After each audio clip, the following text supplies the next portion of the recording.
जनाब स्पीकर, पाकिस्तान को आइन को बने हुए तकरीबन 52 साल हो गए। आज हम उसमें 27वीं तरमीम करने जा रहे हैं और गुमान ये है कि ये तरमीम इंसाफ, इस्तेहकाम, खुशहाली और मुल्क की बका और दफा का जरिया साबित होगी। जहां तक खुशहाली का ताल्लुक है, जनाब स्पीकर, पाकिस्तान की खुशहाली का मकसद पाकिस्तान के 25 करोड़ आवाम की खुशहाली है।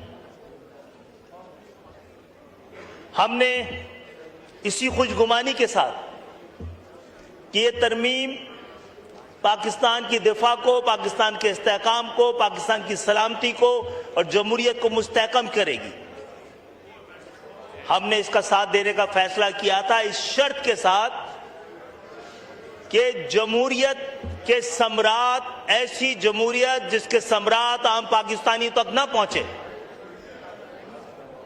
उसकी किसको जरूरत है? अलमिया यह है कि पाकिस्तान में जब जमहूरियत आती है तो बुनियादी जमहूरियत रुखसत हो जाती है और जब जमहूरियत नहीं रहती तो बुनियादी जमहूरियत आ जाती है। पाकिस्तान के आइन के आर्टिकल 140A में के जरिए इस बात को मुमकिन बनाया गया था कि डेवोल्यूशन अगर पाकिस्तान में होनी है, कोई जरिया जिसके जरिए पाकिस्तान की अवाम की दहलीज तक जमहूरियत के सम्राट पाकिस्तान की अवाम के बुनियादी हुकूक और उनकी बुनियादी जरूरत का तहफ्फुज करा जाएगा। हमने आपके साथ हुकूमत बनाने में आप खुद गंवाए जनाब स्पीकर। हमने कोई मुतालबा नहीं रखा था। हमने तो आपसे दरख्वास्त की थी हमें इस काबीना से भी दूर रखा जाए।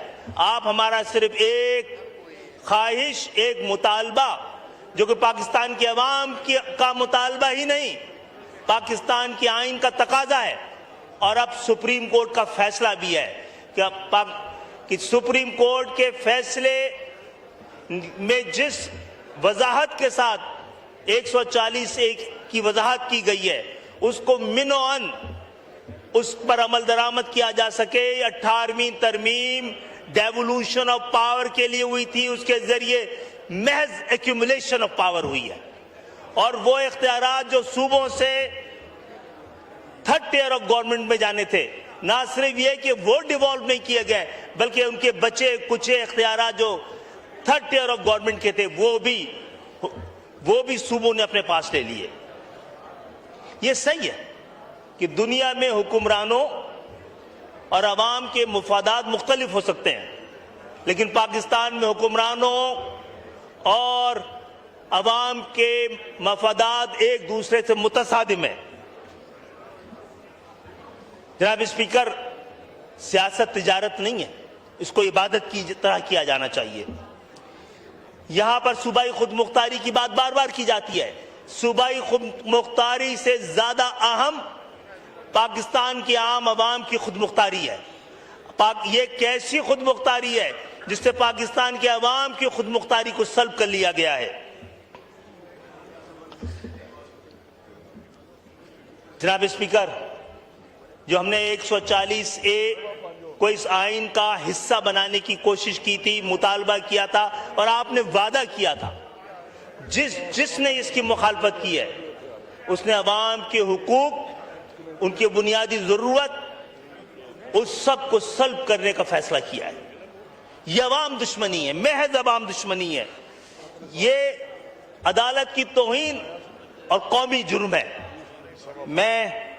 हमने आपके सामने यही एक शर्त रखी थी और इसके बाद देख लीजिए, जब तक आज के मुहज़्ज़िम माशरे में, ताकतवर माशरे में, जहां जहां जेन्युइन जमहूरियतें हैं, जो तरक्की याफ्ता माशरा है जिनके आप मिसालें देते हैं, वहां पर सबसे मजबूत अगर कोई हुकूमत है तो वो थर्ड टियर ऑफ गवर्नमेंट है, शहरी हुकूमत है, बल्दियाती हुकूमत है, दही हुकूमत है।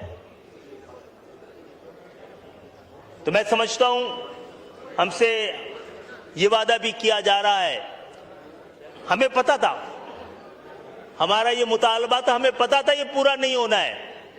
इस ऐवान की अज़्ज़ाए तरकीबी देखते हुए और हुकूमत की अज़्ज़ाए तरकीबी देखते हुए लोग हमसे पूछते हैं आप भी तो हुक्मरान है। हुक्मरान एक तबके का नाम है पाकिस्तान में और एक क्लास का नाम है, और मेरा ताल्लुक अल्हम्दुलिल्लाह उस क्लास से नहीं है।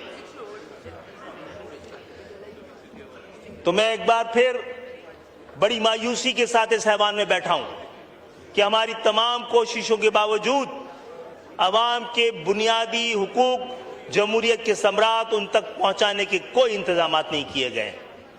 बहुत बहुत शुक्रिया जनाब स्पीकर।